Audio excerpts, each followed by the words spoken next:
आप सभी का स्वागत है मेरे YouTube क्लासेस पे। आज हम लोग मैथ के कुछ इंपॉर्टेंट क्वेश्चन सॉल्व करेंगे। जैसा कि आप सभी ने थंबनेल में देखा होगा, एक क्वेश्चन होगा ट्रायंगल के बेस में जिससे आपसे उसमें एंगल पूछा हो गया, और दूसरा क्वेश्चन है ट्रायंगुलर पिरामिड के बेस पे जिसमें आपसे उसका हाइट पूछा हुआ है, यानी उसकी ऊंचाई क्या है उस पिरामिड की। तो चलिए हम इन क्वेश्चनों को समझते हैं और इनके पीछे जो भी कंसेप्ट इन्वॉल्व है उनको जानते हैं।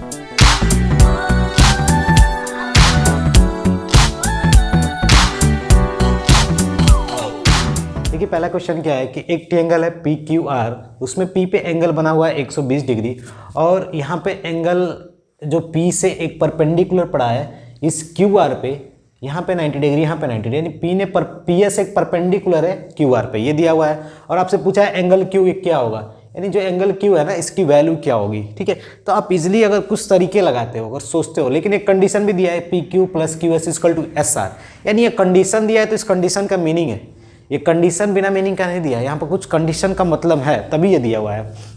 तो अगर आप एक चीज़ प्रैक्टिकली सोचो कि अगर ये 120 है, ये 90 है, तो मैं इसको x मानता तो 90 प्लस एक्स होता, तो ये 90 माइनस एक्स होता। ठीक है, इसको सॉल्व करता तो ये 30 प्लस एक्स होता, फिर ये 30 प्लस एक्स 90, फिर 30 प्लस एक्स। तो सॉल्व करोगे तो तुम्हारा आंसर नहीं आएगा 60 माइनस एक्स, इसको बोलते हैं 60 माइनस एक्स। तो ऐसे करोगे तो कुछ आपको आंसर एग्जैक्ट पहुँच नहीं पाओगे उस रास्ते तक।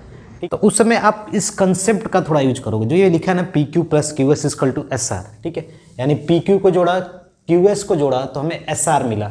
तो भाई ये रिजल्ट दिया हो तो इस रिजल्ट के पीछे कुछ लॉजिक होगा, यानी हमें इसमें कुछ टिक्स तो लगाना पड़ेगा, बिना टिक्स का ये सॉल्व होगा नहीं।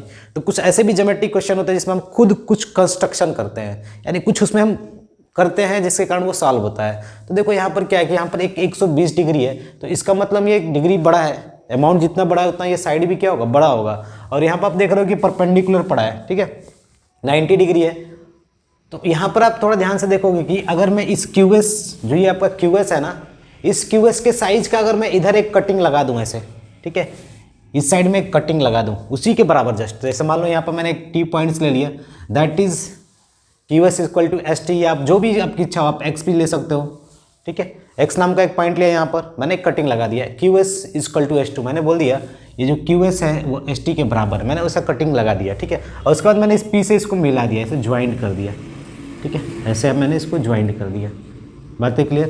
तो जब मैंने इसको ज्वाइंट किया यानी ये इसके बराबर मेरा हो गया। ठीक है, मैं ऐसा क्यों कर रहा हूँ, क्योंकि मुझे इससे पीछे कुछ कंसेप्ट मालूम चलेगा। अभी देखो क्या होगा, ये एस एक्स मैंने एस क्यू के बराबर कर दिया, यानी एस एक्स इक्वल टू मैंने एक्स क्यू करके कंस्ट्रक्शन कर दिया। तो अगर आप देखो इस ट्रायंगल को देखो और इस ट्रायंगल को, यानी इस ट्रायंगल और इस ट्रायंगल को देखो, तो ये दोनों ट्रायंगल्स आपको कॉन्ग्रुएंट दिखेंगे। कॉन्ग्रुएंट दिखेंगे कैसे भाई, ये P से S दोनों में है कॉमन, ये 90 डिग्री, ये 90 डिग्री, ये वाला value S Q S x के बराबर है। ठीक है, तो ये दोनों ट्रायंगल्स क्या होंगे, कॉन्ग्रुएंट। जब कॉन्ग्रुएंट होंगे तो इसका मतलब जो ये आपका पी एक्स है वो किसके बराबर हो जाएगा, पी क्यू के बराबर। तो so P X equal to P Q बोल सकते हो आप directly, P X equal to P Q. कैसे हुआ, क्योंकि आप कॉन्ग्रुएंस का कंसेप्ट जानते हो, राइट एंगल ट्रायंगल्स, एक 90 डिग्री और दो साइड्स बराबर है, तो ऑटोमेटिक तीसरा साइड भी क्या होगा, इक्वल होगा। ठीक है, तो कहने का मतलब ये साइड इसके बराबर होगी, यानी P Q equal to P X आप बोल सकते हो। So P Q equal to P X. ठीक है, अब यहाँ तक बातें क्लियर हो गई। अब देखो, अब अगले स्टेप में हम क्या सोचेंगे कि हम इसका कैसे यूज करेंगे, यहाँ पर ये जो लिखा हुआ है इसका हम कैसे यूज करेंगे। ठीक है, तो अगर आप ध्यान से देखो, जो ये आपका एस आर है ना, यहाँ पर लिखा है एस आर, हमें एंगल क्यू मालूम करना था, एस आर। तो एस आर को आप ब्रेक कर सकते हो S X plus X R में, हम इस रिलेशंस का यूज करते हैं, P Q plus Q S, S R की value S X plus X R, ऐसे लिख सकते हैं। ऐसा मैंने क्यों ब्रेक किया अभी सब समझ में आएगा, S X plus X R. ठीक है, तो अब देखो पी क्यू की वैल्यू किसके बराबर हो गई, पी एक्स के बराबर, यहाँ पर लिख सकते हो P Q equal to P X लिख सकते हैं, प्लस क्यू एस। अब यहाँ पे एक वर्ड है क्यू एस, यानी क्यू से लेकर एस तक। तो मैंने आपसे पहले ही बोला था कि एक मैंने कंस्ट्रक्शन किया, वो कंस्ट्रक्शन क्या था मेरा, सॉरी यहाँ पर एस क्यू होगा। ठीक है, S X equal to S Q था, मैंने ये बोला था S X equal to S Q. तो जो आपका ये क्यू एस है ना, ये बाई द कंस्ट्रक्शन आया, आप समझने के प्रयास करिए। कंस्ट्रक्शन मैंने क्यों किया, क्योंकि मुझे आइसोसेलेस ट्रायंगल बनता हुआ दिख रहा था। ठीक है, ऐसा सोचने पर, तो पी क्यू की जगह पर मैंने पी एक्स लिखा, क्यू एक्स की जगह पर मैं क्या लिख सकता हूँ, एस एक्स, क्या लिख सकता हूँ, एस एक्स।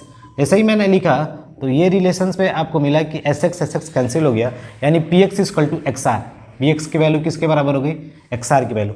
यानी जो ये पी एक्स है ना, ये किसके बराबर हो गया, एक्स आर के बराबर, यानी ये साइड आपका इसके बराबर हो गया। क्लियर बात है। तो आप ध्यान से देख सकते हो कि P X equal to X R, इसका मतलब अगर ये एंगल अगर आपका थीटा डिग्री है तो ये भी क्या होगा, थीटा, क्योंकि आइसोसेलेस ट्रायंगल में दोनों एंगल सेम होते हैं, इसके सामने वाला एंगल इसके सामने वाला, अगर ये थीटा है तो ये वाला फाइनली क्या होगा, 2 थीटा, क्योंकि ये एक्सटेरियर एंगल है किसी ट्रायंगल का। आपने कंसेप्ट पढ़े हुए कि जब कोई एक ट्रायंगल होता है, अगर मैं इस साइड को आगे बढ़ा दूँ, यहाँ पर जो 2 थीटा बनता है ना, ये इन दोनों का सम होता है। ये आप यहाँ पे x बोल दो, यहाँ पे y बोल दो, तो यहाँ पे क्या होता है, x प्लस वाई होता है। ठीक है, एक्चुअली हम यहाँ तक बातें समझ रहे हैं। ठीक है, ये हो गया आपका 2 थीटा, यहाँ तक बातें क्लियर। जब ये आपका 2 थीटा हो गया तो अब आप ध्यान से देख सकते हो कि ये 2 थीटा, तो ये साइड इस साइड के बराबर है, क्योंकि ये दोनों देखो आइसोसेलेस ट्रायंगल थे। तो ये 2 थीटा, तो ये भी वाला भी क्या होगा आपका 2 थीटा होगा। तो मेरा प्लानिंग क्या था कि मैंने इस बड़े वाले ट्रायंगल्स में एंगल्स को जनरेट किया, यानी एंगल्स को क्रिएट किया। वो एंगल्स अलग अलग आए, देखो यहाँ पर थीटा, यहाँ पर 2 थीटा, और यहाँ पे 120 है ही, तो मैं इनको 180 से इक्वेट कर दूंगा तो मेरा थीटा की वैल्यू आ जाएगी। तो सबसे पहले आपको प्लानिंग यही करना होता है कि कुछ कंसेप्ट इसमें सोचना पड़ता है। एक्चुअली ये माने तो ट्रिकी है, आप इसको नोट डाउन करके या माइंड में एकदम रखना ही पड़ेगा। कुछ ऐसे क्वेश्चन होते हैं जिनको हमें जानना ही पड़ता है कि हमें क्या करना है। ठीक है, तो फाइनली आप देख सकते हो इन ट्रायंगल्स पी क्यू आर, एक एंगल थीटा हो गया, एक 2 थीटा, और एक की वैल्यू 120, तो फाइनली 180 डिग्री। तो यहाँ से थीटा की वैल्यू आएगी आपकी 20 डिग्री। सॉल्व करने पर आपको 20 मिलेगा, 3 थीटा होगा और प्लस 3 थीटा उधर जाएगा तो 60 होगा, यानी 20 डिग्री, यानी इसकी वैल्यू होगी 20 डिग्री, तो इसकी वैल्यू कितनी होगी 40 डिग्री। ठीक है, आप ऐसे क्वेश्चन को सॉल्व कर सकते हो। ठीक है, अब इस पर बहुत से क्वेश्चन बन सकते हैं। ठीक है, अब इनको थोड़ा वो अलग तरीके से पूछ सकता है, यहाँ पर 120 ना देकर यहाँ पर सीधे लिख दे 20 डिग्री, और यहाँ पर 90 दे दे और ये वाला कंसेप्ट दे दे, तो उस समय भी आप इसको टाई करके इवॉल्व कर सकते हो तरीकों को। ठीक है, बाई द वे अगर क्वेश्चन क्या होता है कि 120 ना होता, यहाँ पर सीधे लिखता 20 डिग्री और आपसे पूछ देता है कि ये एंगल क्या होगा, तो उस समय भी आप कर सकते हो, यानी एक नए क्वेश्चन जनरेट कर सकते हो। तो आप क्वेश्चन से क्वेश्चन जनरेट कर सकते हो, अगर थिंकिंग हो तो बहुत बढ़िया आप जनरेट कर सकते हो। यही क्वेश्चन ऐसे हो सकता था,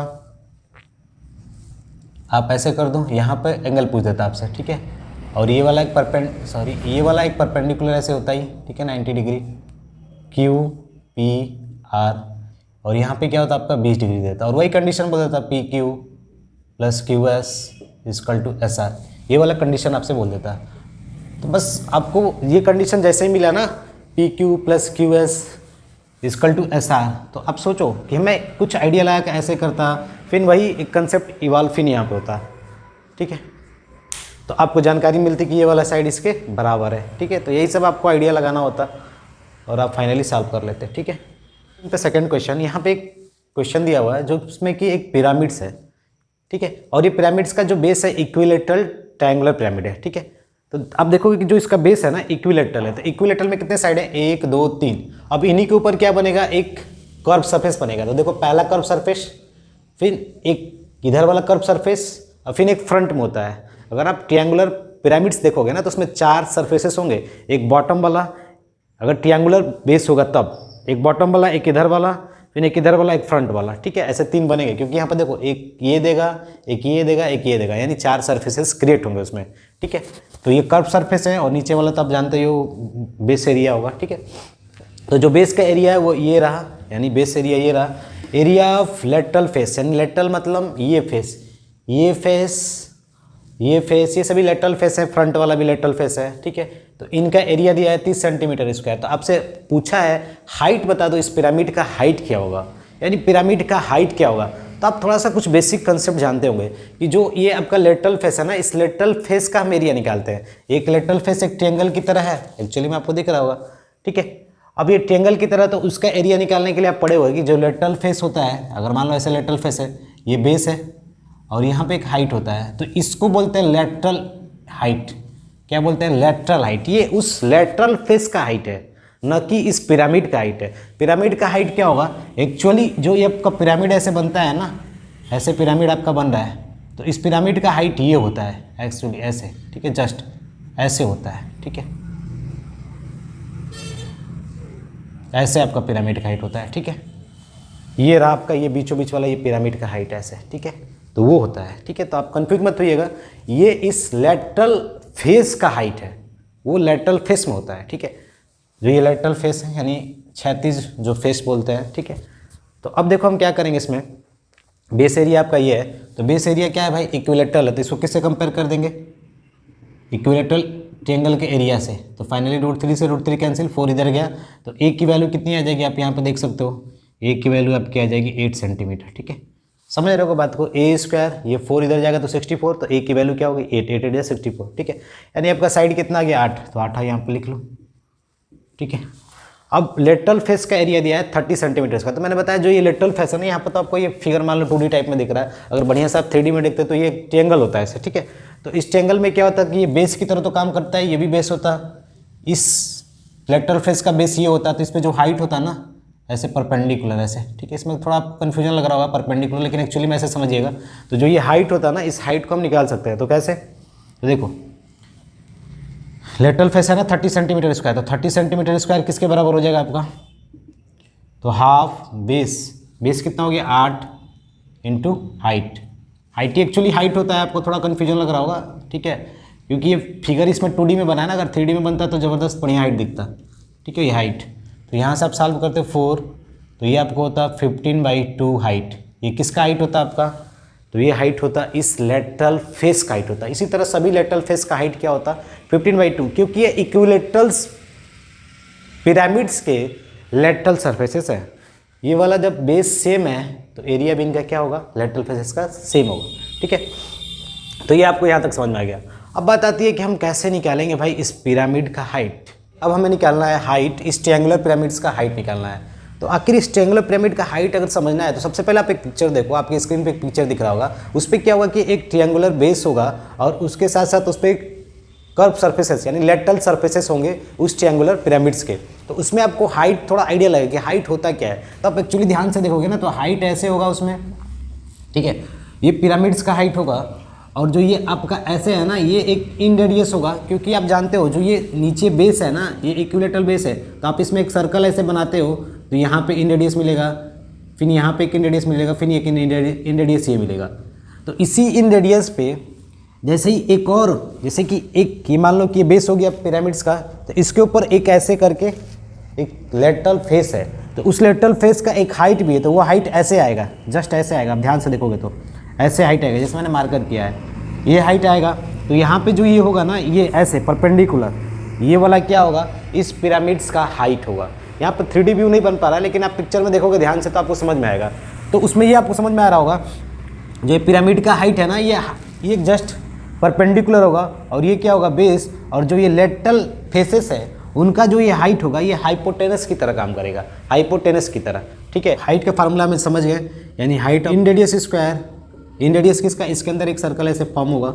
ठीक है, आप समझ रहे हो, ये रहा, ये ऐसे रहा, ऐसे रहा। ठीक है, ये आप किसी भी पिरामिड्स की बात करो, अगर रेक्टेंगुलर पिरामिड लेते हो तो बेस क्या हो जाएगा आपका रेक्टेंगुलर। ठीक है, अब उसके ऊपर क्या होगा एक पिरामिड्स फॉर्मेशन होगा, तो ऐसे जाएगा, फिर ऐसे, ठीक है, फिर ऐसे। ठीक है, तो ये बीचों बीच में एक हाइट होता है, तो इस हाइट को निकालने के लिए देखो ये जो पॉइंट्स होता है ना एकदम जस्ट बीचों बीच में होता है, तो ये वाली जो वैल्यू होती है ना ये इन रेडियस तो होगा, क्योंकि आप इसके अंदर अगर सर्कल बन पा रहा है तो इन रेडियस होगा, अगर स्क्वायर रहता तो सर्कल बन जाता, इन सर्कल बन जाता, लेकिन ये आपका रेक्टेंगल है, तो रेक्टेंगल में भाई ये हो सकता है इधर टच ना करे उधर ना टच करे।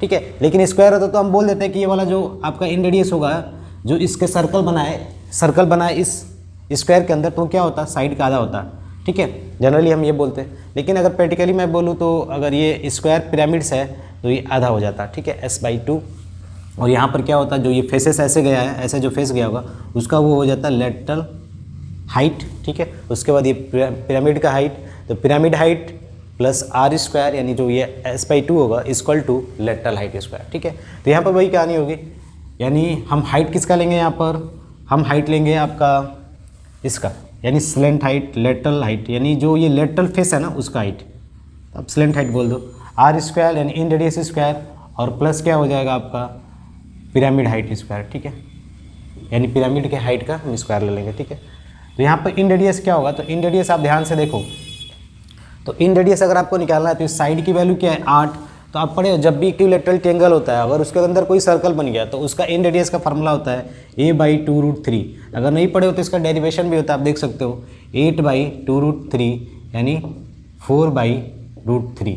ये आपका इन रेडियस आ गया किसका, इस सर्कल का, तो हमें इन रेडियस का स्क्वायर करना है, यानी 4/√3 √3 का स्क्वायर प्लस ये क्या बोला आपका पिरामिड्स हाइट, तो पिरामिड्स का हाइट हमें मालूम ही नहीं है, तो हम यहाँ पे लिख देंगे X square equal to slant height, जो ये जो सरफेसेस है ना लेटरल सरफेसेस, तो इस लेटरल सरफेसेस पे एक हाइट है, आप जो भी नाम दे दो लेटरल हाइट बोल दो, लेटरल सरफेस का हाइट, ठीक है, आप अपनी इच्छा अनुसार नेमिंग कर सकते हो, ठीक है। तो यहाँ पे क्या होगा, ये 15/2 का होल स्क्वायर,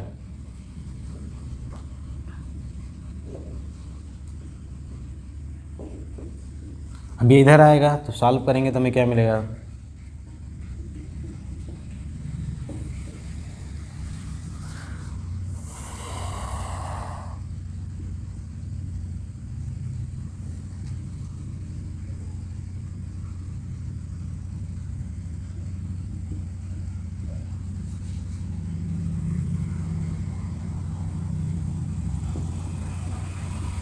एक्स स्क्वायर आ गया 611/12। अगर जब मैं इसका स्क्वायर रूट ले लूँगा तो वैल्यू क्या हो जाएगी, √611/12, ठीक है। तो ये आपका क्या हो जाएगा, हाइट हो जाएगा इस पिरामिड्स का, ठीक है। तो आपको कंसेप्ट यही जानना था कि मेन यहाँ पे जैसे ये आपका रेडियस हो गया ना इन रेडियस, तो यहाँ पे पिरामिड्स का ऐसे हाइट होगा, ठीक है, ऐसे होगा। आप थोड़ा बाहर की तरफ करके देखो, और जो इस पे फेसेस होंगे ना ऐसे लेटरल फेस, तो ऐसे झुका रहेगा।